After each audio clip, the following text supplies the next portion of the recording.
Freddy vs. Jason. 2003. In-depth horror discussion review. Break down the scenes. Scene by scene, break all down the the plot movie. holes, horror discussion. You know how we do it by now. Alright, let's start off jump scene into one. this one. Jump right Because we into got a it. lot to go through. So it starts off with a new line in black and red, and you're like, Yeah, I love it when they do that. It's pretty sweet, the new line in black and red. It's gorgeous, gorgeous. Then it opens up with the opening scene. This is what I really like this opening scene. With Freddy talking, and he's like telling the story. Freddy before he came Freddy before he came the night real that came into your dreams. It starts off him telling the backstory of how he was the child murderer and killer. While he's sharpening his razors. He's sharpening his hand, his glove, and it's like dope. And those shots are awesome if you're a Freddy Krueger fan. And it's the children that gave him his power to begin with, and then it shows the parents. No, and he like Frenches the back of that picture of the girl. Oh yeah, he Frenches the picture of the a lot back of people like to hate on the remake of Nightmare on Elm Street. They're like, oh, they made Freddy Krueger a child molester. He's always been a freaking child molester if you really read between the lines always, because he's killing kids, and especially little girls. If you're a freaking horror fan, you should love that they actually made a mashup with two of them in one movie, you know? It's pretty dope. Bring together these two legendary it's a pretty badass story. Alright, anyways. Horror villains from the 80s. So he Frenches the picture and puts it on there. So I can. And then then it shows the parents burned down Then we his know crib. the story about how he gets burned alive, so they show that, which they show, and it's just like extras just standing there. And then in the middle of the story, it cuts to him talking, and it's his eyes. It's the eye shot. It's No, all and he blue. was It's like blue and black. And he's in the makeup, and he's just. When I was alive, I might have been a little naughty. They did an awesome shot. But he's like, when I'm dead. They did an awesome job shooting all the scenes. I became something far more worse. And he was like, being forgotten about, I didn't care. And then he's like, being dead, I didn't care. Being forgotten about, now that's a bitch. And this is where they're showing all the flashbacks of all the other Nightmare on Elm Street kills. yeah. That is so sweet how they entered that. Who hates on this movie? No, Nate Dunning, the legendary horror YouTuber, was like... and I quote, this movie is highly overrated and sucked. And he's like, I'm not going to talk about it.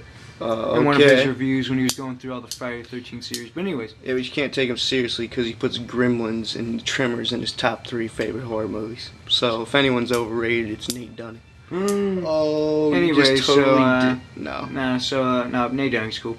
Anyway, so freaking... Yeah, but his nipples aren't.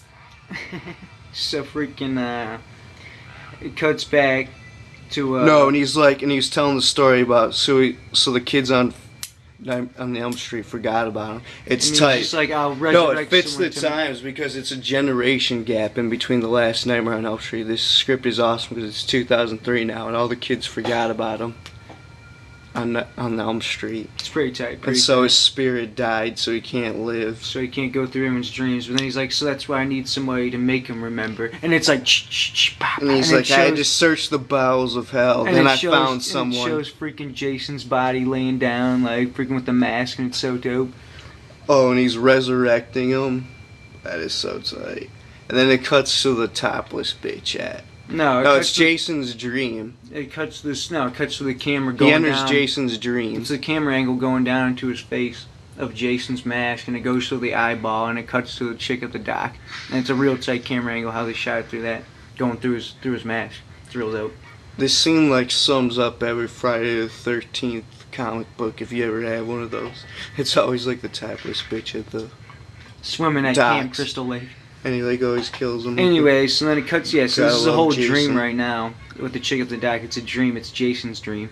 And anyway, so she's like, "Yeah, you gonna come into the lake?" You know, talking to her boyfriend or something that's not there. She's like, "All right, fuck you." So she runs up. She's like, I'm going in." I love this scene. So then she's scared. She gets out of the water, runs in the woods, going, and then she runs into Jason. It's all fog, and he's like, douche, walking on slow, and it's like, oh, and then she runs the opposite way. No, then you see Jason's mom shows up. And, after he it's not stabs played her. by Betsy Palmer, but it's played by somebody. Oh yeah, and she's like, "Get him, Jason, make them remember." She did a decent job, though. And then it cuts to. She's like, "My special boy, you can never die." I need you to go to Elm Street. No, wait. Oh, it sets the tone for the whole freaking... She shows up first, Freddy, and he's like, as her mom, and then he's like, make them remember, and then it switches to Freddy's face, and it's like, oh, and then he stabs her into the tree, and then it's all the boys, all the people that Jason's killed at Camp Crystal Lake. Yeah, and then he's telling, and then Jason's his mom again, or no, Freddy's his mom again, and she's like, you're my special boy. So he could say. So she's like, I need you to go to Elm Street. So his body gets resurrected. Yeah, and it shows the camera wakes up in the woods of Jason's body, and it's like his freaking heart beating and everything going through him, and he wakes up, his eyes open, and it's like, oh. And she's like, I need you to go to Elm Street, and then he's like, dude. Switches to freaking Freddy, and he's just like, I've been away from my children for far too long. Oh, then it cuts to New Line. In blood, yeah, it cuts to New Line in red and black, and playing horror music. And it says Freddy versus Jason. No, right when it says Freddy versus Jason, it splashes blood and it starts playing rock music. That's the only thing I can hate on in this movie, is that they play like a bunch of hardcore rock music at certain parts. And it's like, and you're like, oh, what the... So after that, it cuts to freaking Jason's shadow walking up. Yeah, while it cuts to the music, it's the freaking Elm Street Road, and it's the rain, and it's the shadows of the trees, but then also you see Jason, if you look closely, walking left and right, like, in the shadow. And you're like, this is badass Jason Voorhees on Elm Street. So then immediately cuts to the first lines of the movie of the chicks at 1428, and she's like, alright, Larry, Moe, or Harry, who'd you kill? Who'd you kill, Mary, or Fox? Which shows that it's 1428 Elm Street, yeah. And the black chick's like, which one had the bad super toupee hair? And she's like, okay, I'd fuck the bald guy and da-da-da. We know those lines. And she's like, what am I going to do? She's like, if that's what we're going to do They decided to do those lines as the opening lines for the main cast. It's kind of questionable. And she's like, alright. So then she starts smoking a cigarette, and she's like, what, I only smoke when I drink now. She's like, wow, it's menthols. I do that. What, Darnell probably does that, and they're like, you're always drinking. And she's like, yeah, I'll quit. She's like, I'll quit drinking next. And then she flicks the cigarette out the window. And it goes out the window, and it hits freaking Jason's. It hits his mask, and it's like, the music, and you're like, oh. So and the freaking, the cherry of the hot. Like, I'm going to get a beer. Everywhere. She's like, alright, I'm going to get a beer. I'm going to go on a beer run. She's like 17. She's going on a beer run. She's going to the fridge to get a beer. Anyways. Yeah, but she's walking out the front door, and her boyfriend shows up. It implies like she's going on a beer run, even though she's a senior in high school. She opens the door, and he's like, oh, hey. And he's got Bud Light. He's got a 24-pack of Bud Light. It's the token hard ass. The guy's a hard ass. Total dick. And he freaking kisses her. And that's when she's like, and he's like, oh man, was that menthol breath? He's like, baby, I told you not to kiss me. Don't kiss me with menthol breath. And then it's Kelly Rowland from Destiny's Child, as we know, talking to the main girl, Lori, about her first love. She's like, why'd you bring the meathead over, Blake? She's like, did you know they were coming over? And they're like, where are the girls at? And they're like in the next room in the living room. She was like, dude, you were 14 when you knew Will. And she's like, yeah, but did he even drop you an email? Subscribe to you on YouTube? Does he even have a Facebook? He just went out of the bloom and left. And she's like, yeah, but what we had was real. Go on. And then they show the meathead, and he's like stretching and scratching his balls. Remember? Mm-hmm. While taking a shot out of his flask. And it also cuts to the outside shot right here, and it shows the outside, and it's all raining. It's the front of the house. It's a real tight shot. And then it goes back to the inside.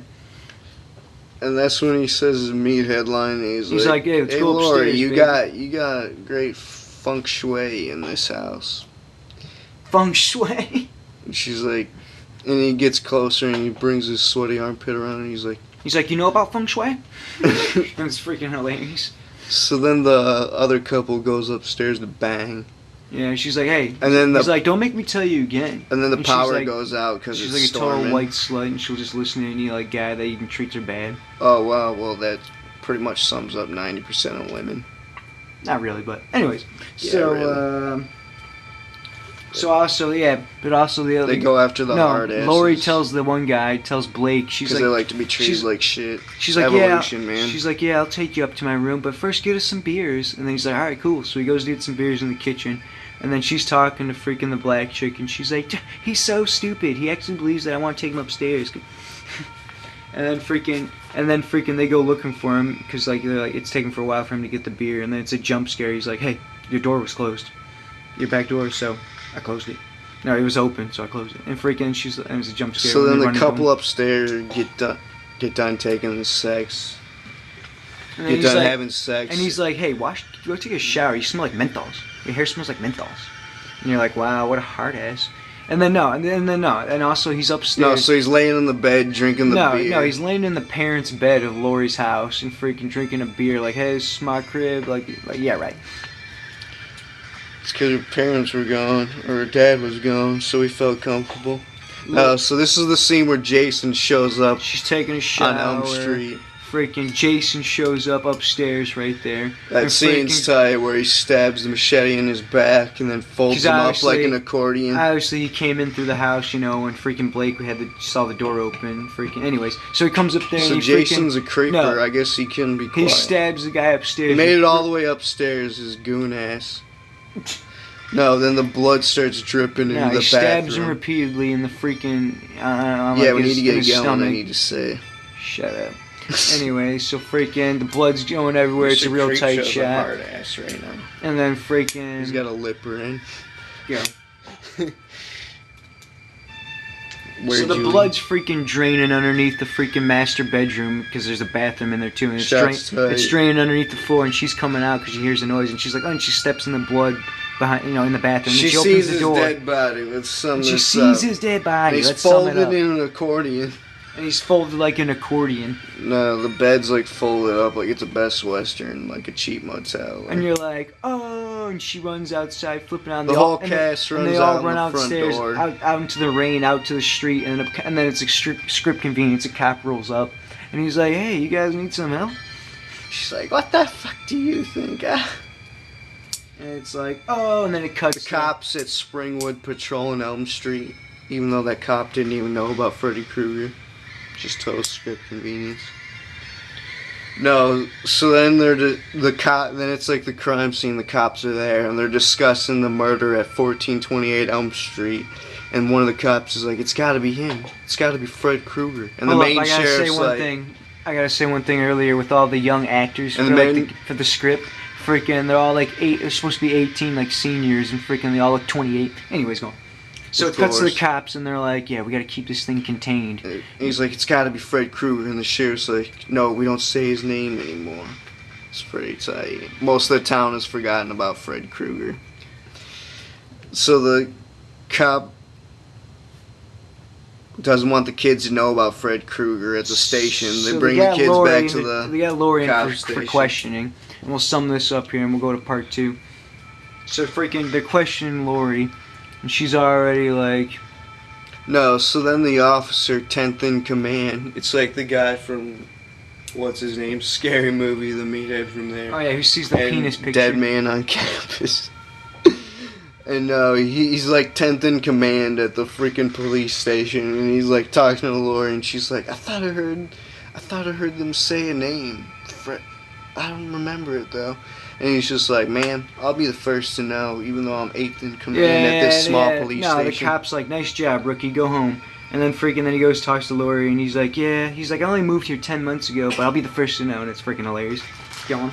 So then he walks out, and she's trying to remember the name of Freddy. She's like, what is the name? And as soon as she falls asleep... As soon as she remembers his name, she's subconsciously remembers Freddy's name. And she's already in the dream right there, because she fell asleep. She's remembering the dream subconsciously. Or she's remembering his name subconsciously. So boom, it kicks into her dream. And then it's the Freddy Krueger song. So she comes out in the hallway, and then finds a little girl.